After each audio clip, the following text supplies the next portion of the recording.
Good Thursday evening, everybody. Chief Meteorologist Mallory Schnell with WHAS 11 in Louisville, Kentucky, here to talk about the heavy rainfall that is tracking through our area this evening. We have several flash flood warnings in place. A few of our storms have been stronger today with gusty winds, but really heavy rainfall and flooding are primary threats and concerns as we continue onward, not only this evening, but through much of the 7-day forecast. We're going to have more rain on the way. We'll take a look at that 7-day forecast. But first, let's take you outside and let's talk about what's going on at this moment. If you do have any questions, hopefully I will answer them throughout the stream. But if you're watching on Facebook Live, I do have that pulled up so I can hopefully answer those questions as we go along here. But we're taking a live look from our Hughes and Coleman U of L Health camera. That's over downtown Louisville. Obviously, you can see gray skies, the rain still coming down. But first, let's take a look at the warnings that we have in place. So these are all flash flood warnings across Kentuckiana. These are our active flash flood warnings that continue to pile up here, and that was to be expected with today's outlook. Just heavy rainfall, high rainfall rates, and these storms that are moving over the same area. So this was the first one to be issued, this one on the far east that includes portions of Shelby County, Oldham County, up into Henry County. That's until 8 p.m. You see these flash flood warnings stretch up to Henryville, Sellersburg, that's until 7:45, up to Salem, Scottsburg until 8:15. And then this is the newest one that was just issued at the end of our 6:30 newscast. That is for pretty much all of Louisville until 9 p.m. So as we always say with flash flood warnings, turn around, don't drown. Do not try to drive through flooded roadways. If a road is barricaded, there's a good reason for that. You can't tell how deep the water is, especially as we continue onward throughout this evening whenever that sun does set. I do want to point out that there's actually another circle inside this one due to Pekin getting reports of waters going into homes because of some very heavy rainfall that fell right over that particular area of Washington County in Indiana. And we can take a look at, this is our 3-hour estimated rainfall rates. So the threshold for flash flooding is a little bit lower in Jefferson County, Bullitt County as well compared to areas northward. So that's why you're taking a look at the estimated rainfall, not quite as high areas south compared to areas north. But obviously these oranges and reds showing 4, 5+ inches of rainfall. And I'm going to zoom into a few of these reports here. So this is for Pekin here. And this is what I was talking about, the National Weather Service getting a report from an emergency manager about water rising and entering a home there in New Pekin. That was at 6:05. So that's why they went ahead and made that a considerable flash flooding there due to the very localized heavy rainfall. Another report from an emergency manager, South Boston. Cars floating, ongoing high water rescues. That's along State Highway 160. Once again, that is in South Boston, there in southern Indiana. Let's take a look at some of these other reports that we've gotten in here. Off to the southeast. That's around Goshen, it looks like. Tree down. So we have had some reports of trees down. That was likely due to, yes, this was right at the end of the 3 o'clock hour. So we did have one severe thunderstorm warning. This was right as we were going on at 4 p.m. And that was for eastern Jefferson County going into Oldham County. And that's why we do have a few reports of some trees down near Buckner, Goshen as well. But for the most part, as I mentioned before, I'm really concerned more so of the flooding potential that we're obviously seeing in Washington County up there in southern Indiana. We have one more. That's a thunderstorm wind gust. That was from earlier today, so not too concerned about that. But let's take a look at the radar as it stands right now. So good news, bad news, right? This is the arc of heaviest rainfall, the leading edge here. So I'm going to highlight this. It's like North Vernon, and then also moving into Shelbyville, Taylorsville. So obviously all these reds and oranges, we had some of that heaviest rain rolling through the Louisville Metro right in time for that evening commute there. But once that leading edge moves out, what you're looking at behind is called more stratiform rain. Obviously, this doesn't have the lightning with it. It's more of those greens and yellows, so it should become lighter as we carry on throughout this evening. But obviously, the damage already done in some of these hardest hit areas due to the flood warnings in place. There is still some activity off to the west that's moving into Evansville. I imagine because of all the rain we're getting this evening, this should weaken as it approaches our area. But obviously, I'll be watching that throughout this evening. I'll be in the studio all night and bring you the latest update at 11. But I'm going to put this in rotation here, see if our storm fuel has backed off at all. Put this in a loop. So obviously we had a lot of heat and humidity today out ahead of these storms. So these storms had a lot of potential energy or storm fuel to tap into due to high temperatures in the 90s, dew points well into the 60s. Thankfully, not a lot of what's called shear. So that's what you look at for storm organization in terms of severe storms or any kind of rotation. But obviously storms don't have to be severe to really make an impact, and that's what we're seeing with these flash flood warnings. So here's kind of a different view of the satellite and radar. Obviously you see I-64 there from St. Louis over to Lexington, and that's pretty much where this boundary is stalled. So that's why we are seeing these storms kind of ride that similar wave. In fact, you'll notice if I put a 12-hour estimated rainfall here, there's some portions of the Kentuckiana viewing area down to the south of the parkways. I feel like E-Town's gotten some storms today, but that are not getting in on this activity. A lot of this is focused really on either side of the river, from Salem down to Louisville, Hardinsburg, over to Frankfort as well. Seymour getting in on the action. There was a lot of lightning with the storm earlier today.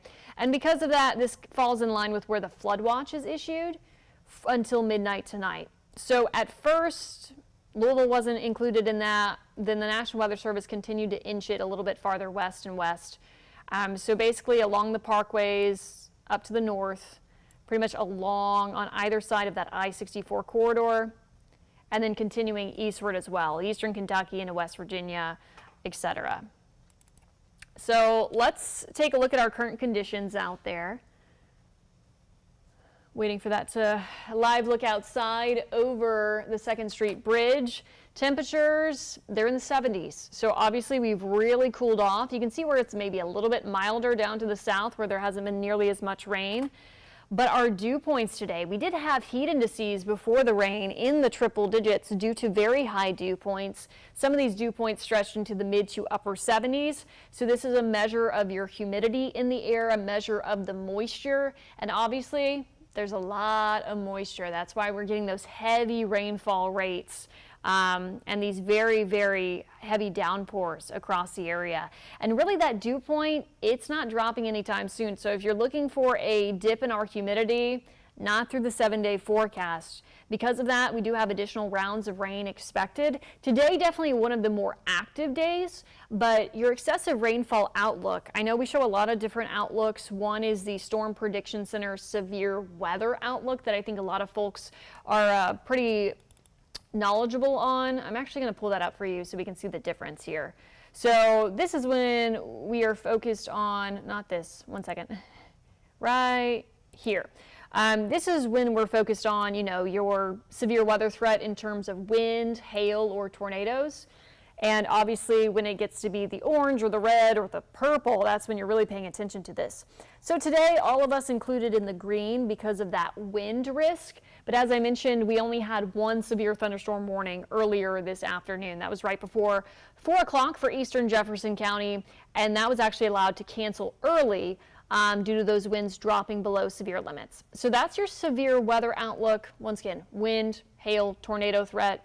Thankfully, we're not looking at a tornado threat today. It was just for wind. But your excessive rainfall, this is issued from the Weather Prediction Center, and it shows your risk of flash flooding. So anytime you're in at least the yellow is really when you want to start to pay attention for this. And we were obviously in the yellow today, level 2 out of 4. That's at, it's quote, slight risk, but level 2 out of 4. And as we continue onward, you'll notice the time there. So that's for today's outlook. As I advance along, this is tomorrow's outlook. This is Saturday's outlook, back in the yellow. Sunday's outlook in the yellow. Monday's outlook, at least in the green. That could be up to the yellow. So we're not only talking just an active weather pattern, we're also talking saturated ground, heavy rain falling over where we've already had heavy rain. So that's why flooding will continue to be a concern there. Rain chances next 5 days staying elevated through at least Monday. That's scattered to widespread. Middle part of next week, we could start to see a pattern change where we have a ridge kind of build over us. But the catch with that is that's going to send our temperatures climbing and our humidity stays put. So by the middle part of next week, we could be talking about heat indices between 100 and 105. Expect more of that to be detailed as we head into tomorrow and the weekend. I really wanted to get past today, obviously focused on that during our newscast. And this is the latest look at our weather model here, the High Resolution Rapid Refresh Model, or the HRRR. This is updated every hour.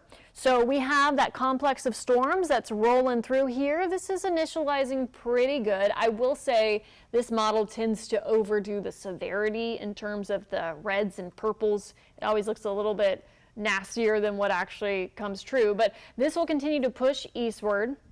And once that moves through here, we're just getting kind of some lighter rain behind that. I think the storms that we're seeing right now will really overturn the atmosphere a bit. And so anything that approaches from the west should fizzle. But I'll be keeping an eye on that through our 11 o'clock newscast. And the trend for tomorrow has been, this is catching up. Please ignore that. All right, sorry.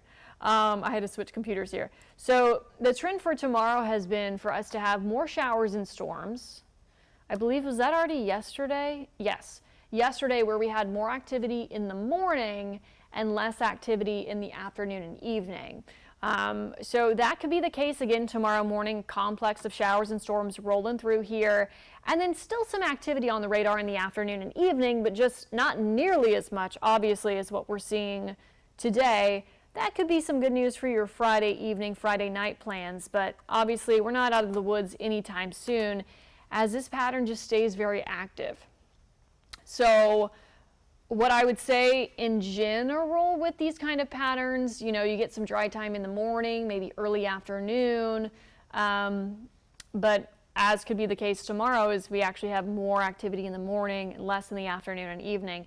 It's one of those patterns where the storms that you're seeing right now will impact the storms tomorrow, and then so on and so forth. So really one of those patterns where you want to pay attention to the newscast, because we'll let you know the latest look at the model data and the patterns there. But the general idea, staying active, staying rainy the next several days through the weekend. And then next week, we could start to see a change in that pattern as that ridge lifts and builds, and that's going to increase our heat, maybe decrease our rain chances a bit, but that humidity staying high. That's not going anywhere anytime soon. I do want to show off a few of our viewer photos here. This was sent in by Ricky Gaines. You can see this is a shelf cloud from Oldham County. I'm assuming this was the same time that severe thunderstorm rolled through eastern Jefferson into Oldham County this afternoon. What you're seeing here with a shelf cloud, this is different than a wall cloud. So a shelf cloud is that cooler, denser air pushing out from a storm, allowing that warm, moist air to rise there. And anytime you see a shelf cloud, yes, it's time to head indoors. They're scary looking, but typically they're just bringing with them strong winds and heavy rain. And obviously that was what we saw with this particular storm. We had a boundary to the north interacting with that storm in Jefferson County that caused it to become severe with some strong winds and obviously heavy rainfall. Another view, this was in LaGrange from Russ. Probably the same storm there, another shelf cloud. So very photogenic storms. Just a reminder, if you can do so safely, we would love to see your weather photos and videos anytime. You can email them to us, your photos at WHAS11.com. You can text them to us.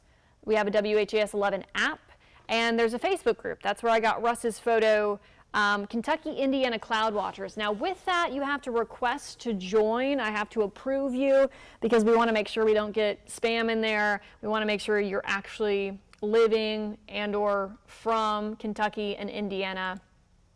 But feel free to join that Facebook group so you can post your photos there. as long as you do it in a safe manner. So once again, for anybody who just hopped on a little bit late, Chief Meteorologist Mallory Schnell here from WHAS 11 in Louisville, Kentucky. It has been an active afternoon and evening for many of us. We've had some strong thunderstorms, heavy rainfall, gusty winds. We do have some active flood warnings, flash flood warnings in place. Many of us included in a flood watch until midnight tonight. So I'm going to circle back. We're going to take another look at the radar, our active warnings, and probably the hour-by-hour forecast before we wrap things up here. And of course, you can join us back on the news side of things at 11 o'clock tonight. But once again, let's take you outside. This is a live look from our Hughes and Coleman camera. Obviously, rain is coming down in Louisville. The visibility looking a little bit better, so I don't think it's as high of a clip as it was earlier. But let's switch to, I just got to pull this up. There's a little bit of a lag. My computers have been working hard today. This is the latest look at the radar. So you can tell that storms are weakening when lightning decreases. We still have quite a bit of it, obviously, from Shelbyville, Taylorsville, Springfield. This is an area that hasn't gotten nearly as much of the rain today. So if we're going to see thunderstorms, it's where obviously there's still some fuel left. But on the back side of this leading edge, the rainfall rate should be a lot lighter. Obviously, the rain's still coming down in Louisville, but it's not nearly as heavy as in Taylorsville, Shelbyville, areas southward from there as well, far eastern Nelson County. Off to the north, still seeing some good rates around now, North Vernon, up to Bloomington as well. And this is all marching east. So we had a cluster earlier, we have this cluster, and then there's more storms off to our east, but you can tell even the lightning rates as this approaches Evansville is decreasing. So this last little wave, models don't have it holding together to reach us, but I'll keep an eye on that through this evening. Once again, even with just the rain that we've gotten so far, we have, another flash flood warning. Oh my goodness. Okay. So these continue to expand. I did mention this during the evening newscast that I was expecting more and more of these flash flood warnings. There's a good reason we had a watch in place, but they now stretch from Salem down through Taylorsville, off to the east, approaching Lexington, all of Louisville included in a flash flood warning until 9 p.m. Good call on that, just because we've had some very high rainfall rates. And really the area of most concern, however, is this cluster right here. So South Boston, New Pekin, where you're seeing the reds and purples on this map here, up to Salem potentially as well. So this is where moving water over Blue River Church Road reported by emergency management. That was at 6:45, flash flooding there. There's the water entering the home in New Pekin. That was about an hour ago. And also this South Boston reports about water rescues on Highway 160 in South Boston. So please, please, please be safe if you're out on the roads this evening. I know many of you couldn't help it because this is the time where you typically go home. It does look like we have a report now in Jefferson County. Vehicle in floodwater, water rescue near 7th Street and Berry Boulevard. That's in Shively. So we now have a report of a water rescue in the Louisville metro area in Shively, near 7th Street and Berry Boulevard. So once again, turn around, don't drown. Please be safe, folks. If you're out on the road, we've had a lot of water, a lot of rain just over the last couple of hours. These have been very impressive storms with the rainfall rates, and more is continuing to fall. Some good news is the rainfall rates should really be decreasing. You can see less of those reds, more of those greens and yellows crossing I-65. So kind of the heaviest rates are now east of I-65, more so even east of Bardstown, currently rolling through Taylorsville, Shelbyville, and moving over to Lawrenceburg as well. So here's kind of that big picture view here. Once again, many of us included in that flood watch. So even if you're not in a warning right now, please be cautious through this evening. And I'll take you through that hour-by-hour forecast one more time here. Just let this load. So this wave of rain that's moving off to the east should be weakening our atmosphere a bit. So that wave of rain off to our west around Evansville should be continuing to weaken as it tries to push eastward. We finally get some dry time overnight. The trend has been, however, that once we head into tomorrow morning, we could be tracking more scattered showers and thunderstorms, and then some spottier activity tomorrow afternoon and evening. Obviously, honestly, with every run of some of these models, they look a little bit different because it depends on where boundaries set up and where storms rolled through the day before. So a lot of evolving forecast here. But there's your 7-day, staying very active. I'm going to pop myself back on here. Once again, we have several flash flood warnings across Kentuckiana as we've had these heavy storms roll over the I-64 corridor this afternoon and evening. Rainfall rates should continue to decrease over the next hour or two, but please be safe. If you are included in a flash flood warning and you don't have to head out, just stay home for a bit, allow those waters to recede. If you do have to head out, I know it's a Thursday evening, just avoid flooded roadways if at all possible. Of course, if there's barricades, do not try to drive around the barricade. There's a good reason why we say turn around, don't drown. A lot of unfortunate flooding deaths occur in cars, so please be safe. I'll continue to stay here throughout this evening. I'm keeping an eye on the radar, our latest warnings as well. I can update you on social media. If you don't follow me already, feel free to follow me on Facebook. That's what I update most often, more so than X or Twitter. Meteorologist Mallory Schnell. And of course, we will be back on air this evening at 11. Hopefully by then we get a break in the rain and we dry out a bit, but then we'll be talking about the additional rainfall on the way for Friday and this weekend. So once again, thanks for joining in on this live stream, whether it was on Facebook or our 11 Plus app. I'm going to wrap things up here, but I'm still keeping an eye on the radar here at WHAS 11, and I hope you stay safe tonight.